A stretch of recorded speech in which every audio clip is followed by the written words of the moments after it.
حضرت مولانا انور شاہ کشمیری رحمۃ اللہ علیہ انتقال کا وقت بالکل قریب ہے، لیٹے ہوئے ہیں، آس پاس شاگردوں کی تعداد، محبین کی تعداد بھری ہوئی ہے۔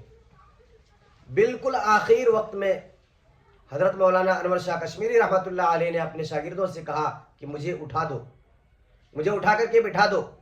شاگردوں نے اٹھا کر کے بٹھا دیا۔ اس کے بعد اس حالت میں انور شاہ کشمیری رحمۃ اللہ علیہ نے اپنے تمام شاگردوں کو مخاطب کرتے ہوئے کہا کہ میں تو دنیا سے جا رہا ہوں، میرا آخری وقت ہے، لیکن تم سب کو ایک وصیت کرتا ہوں، ایک نصیحت کرتا ہوں۔